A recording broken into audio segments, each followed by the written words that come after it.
Salut et bienvenue sur Cybermatic. Aujourd'hui, nouveau tuto Power Automate, un peu plus avancé que d'habitude, dans lequel je t'introduis les expressions. Donc en fait, ce sont des sortes de formules qu'on va pouvoir ajouter à des contenus dynamiques dans des blocs de programmation. Ça peut paraître un peu compliqué, dit comme ça, mais en fait c'est tout simple, hein. C'est vraiment accessible, il faut juste savoir où aller chercher et quels avantages tu peux en tirer. On passe à la pratique. Je suis connecté à mon espace Microsoft 365 et je vais aller directement manipuler dans Power Automate en ligne. Donc dans le cadre du tuto, on va faire un automate tout simple qu'on va déclencher à la main et qui va derrière permettre d'envoyer un email par rapport à une approbation qu'on a envoyée. Et vraiment ça c'est pour pouvoir montrer les possibilités qu'offrent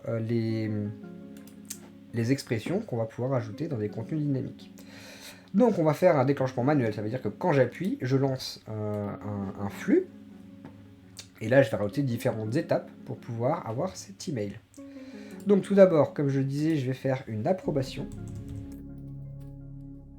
Ok, donc là c'est dans le module d'approbation, dans lequel je vais démarrer et attendre une approbation. Je vais faire quelque chose de très simple, un ajouter-rejeter, le premier qui répond termine le flux. Je rajoute ensuite une étape suivante, alors j'oublie pas juste de remplir quand même les détails principaux, le titre, tuto expression, tac, je l'affecte à quelqu'un, donc je vais me l'affecter à moi-même, tac, les détails j'en ai pas besoin, je vais quand même marquer quelque chose, il faut pour les variables. Ensuite, je vais ajouter un bloc de variables, justement.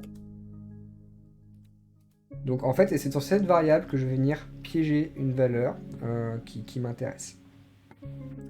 Donc je vais initialiser une variable, je vais mettre chaîne. Chaîne en fait c'est du texte, on va vouloir mettre dedans, expression. Voilà, donc ça j'aurais pu le faire avant la demande d'approbation.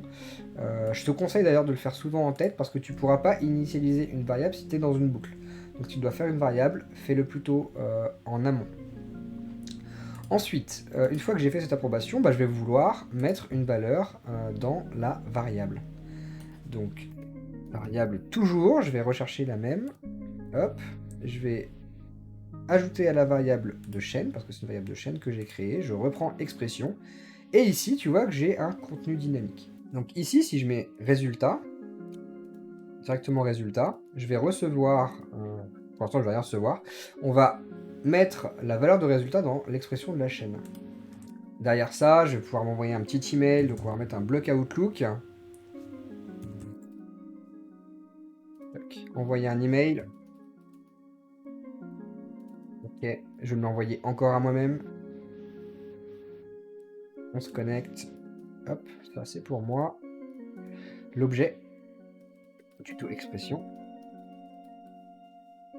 Et là, on va mettre valeur de l'expression. Deux points. Et à la ligne, je vais mettre ma variable expression. Ok. Donc ça, bien sûr, on enregistre son flux à chaque fois, dès qu'on a fait une modif. Et on va pouvoir le tester. Donc, tester le flux manuellement. J'envoie. Ok, toutes les connexions se font. Et j'exécute. Terminé. J'ai reçu cette demande d'approbation. Alors là, je vais l'ouvrir sur Teams.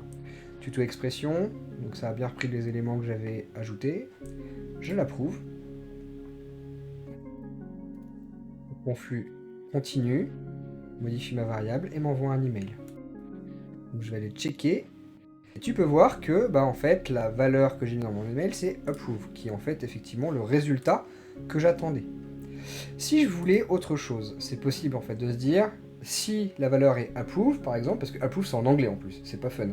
Si tu le veux en français, donc tu voudrais que ce soit marqué approuvé dedans, directement. On va pouvoir faire une formule pour marquer approuvé. Donc en fait, on va retirer cette valeur d'expression, et en fait, quand tu rajoutes un contenu dynamique, tu vois, ici, tu as un module expression. Et ça, c'est vraiment top. Là, tu arrives dans une vraie caverne d'Alibaba, dans lequel tu vas pouvoir travailler. Par exemple, tu peux voir qu'on a, alors ça je le montrerai à la fin du tuto, tu as des fonctions pour concaténer du texte, donc ça veut dire que tu peux lier plusieurs colonnes entre elles avec des facteurs, des signes, des choses comme ça. Tu peux aller chercher des tableaux, les trier, les inverser. Tu peux faire des expressions, Donc se dire, et c'est ce qu'on va utiliser, on va utiliser quelque chose de simple aujourd'hui, un si on a une équivalence, alors vrai, sinon ce sera faux. On peut faire de la conversion, donc des paramètres les remettre en entier, ou alors des valeurs les remettre en chaîne de caractères. Voilà, on peut faire de la conversion de format. On a des formules mathématiques, donc dans une sélection, se dire quel est le maximum de tel élément. On peut également travailler sur les dates, donc en renvoyant la date du jour, en rajoutant des secondes, en rajoutant des minutes, en rajoutant des jours. Donc voilà, vraiment une grande caverne d'Alibaba qui s'ouvre à toi, sachant qu'il n'y a pas que ça, tu vois, il y a vraiment, tu peux faire plus, et si tu fais plus, tu vas pouvoir effectivement voir qu'il y a beaucoup plus de formules qui sont dispo. Donc vraiment, il y en a il y a pour tous les besoins. On arrive à vraiment générer tous les comportements dont on a besoin. Donc, nous, pour faire cette fonction logique, on va commencer à écrire. En fait, dans le fx, tu vas écrire. Donc là, on va faire un si. Et là, en expression. Donc ça veut dire qu'on va prendre une expression, un truc qui renvoie vrai ou faux. Donc là, pour tester que la valeur contient approve, on va utiliser contains. Contains, tu vois, c'est marqué. Retourne une valeur spécifiée en fonction de ce que l'expression a renvoyé, vrai ou faux. Donc contains, il est là. Et là, je vais faire virgule. Tu vois, en plus, là, au niveau de ton invite de commande, il avance. Ce qui fait que c'est encore plus facile pour toi de t'y retrouver. Donc la valeur, si c'est contains, déjà. J'ouvre la parenthèse, première chose. Là, tu peux naviguer, en fait, entre tes expressions et ton contenu dynamique. Ça veut dire que je vais vouloir tester que le résultat, il contient approuvé. Donc là, j'ai été chercher mon champ dynamique. La valeur, ça va être quelle est la valeur qu'on veut voir contenue à l'intérieur. Donc là, je vais faire juste un tiré du 4. Par défaut, dans le module d'approbation Microsoft, c'est approve. Quand c'est approuvé, c'est approve en anglais. Donc écrit comme ceci. Voilà. Donc là, if contains approve, la valeur dynamique qu'on a été chercher. Alors retourne bien sur expression quand même entre deux, là je l'ai pas fait, ça n'a pas bugué. Tu peux avoir des bugs si tu retournes pas assez tôt dans le bloc d'expression, donc ça faut y être assez attentif. Ok, bon par contre, du coup je remets ma virgule, et ici la valeur si c'est vrai, et là je vais pouvoir lui écrire si tu marques approuvé, et je le veux en français, je le veux pas en anglais, virgule, et là si c'est pas approuvé, donc par défaut c'est refusé. Et une fois que ça c'est écrit, tu fais OK. Et tu peux voir que ta formule, là, plutôt qu'un champ dynamique, donc directement, on va les mettre côte-côte, pour que tu vois la réponse. Je vais pas prendre le résultat, voilà. Le résultat, ça t'envoyait un bloc d'approbation. Là, ta formule te renvoie un bloc fx. Donc c'est ça qu'on recherche. Donc, et cette expression-là, ici, j'ai pas y touché, parce qu'en fait, ça va renvoyer ce que j'avais mis ici. Donc j'enregistre. Je vais pas renvoyer une nouvelle approbation, je vais réutiliser celle que je venais de faire juste auparavant. Donc, je vais retester ce que j'avais fait juste auparavant. Hop, j'envoie. J'envoie quand même l'approbation. Ça, il faudra de toute façon y répondre. J'approuve. L'état qui revient et l'email qui a déjà dû être envoyé. Et tu vois que j'ai pu réussir à écrire approuvé avec une toute petite fonction à l'intérieur. Donc là, ancienne version approve, là approuvé. Si je le rejette, plutôt que de me marquer reject, il va me marquer pareil, refusé, tel que je l'avais écrit, hein, je le montre.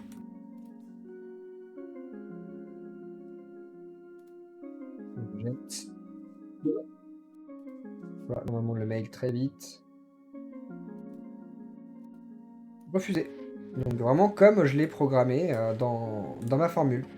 Donc là j'ai montré deux petits exemples, hein, mais il va falloir que tu tâtes un petit peu, que tu ailles voir quelles sont les possibilités. Il y en a vraiment de multiples.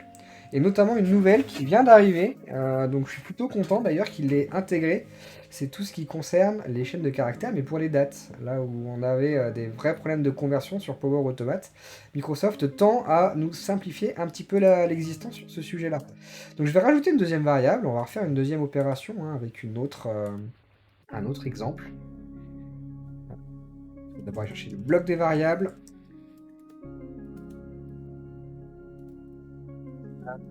Initialiser une variable, je vais mettre date. C'est une chaîne. nous allons utiliser pour une date.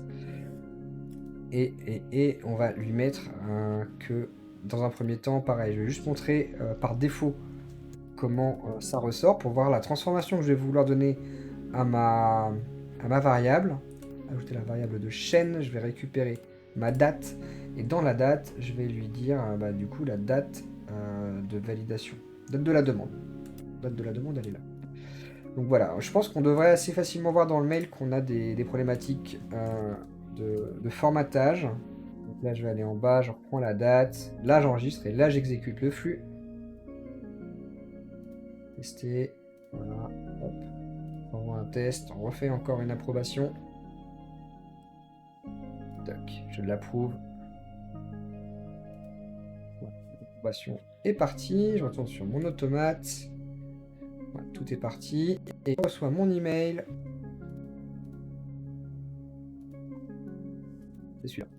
Voilà, et là, effectivement, c'est un peu le carnage. Tu vois, ta valeur de l'expression approuvée et la date, c'est un truc terrible. En plus, même pas la bonne heure, tu vois, on est en UTC 0. Enfin bref, c'est vraiment pas exploitable. Donc, Microsoft a normalement bien travaillé pour nous mettre en place quelque chose de pratique à utiliser.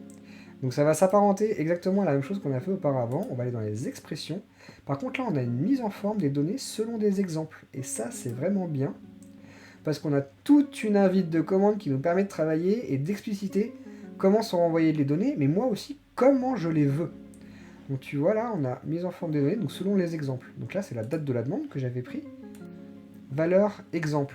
Donc là, tu vois, je reprends, je copie-colle ce que j'avais d'Outlook, et moi, je vais vouloir récupérer la date du jour dans le bon format. Donc un truc comme on a sur Windows, là, le 08-12-2022.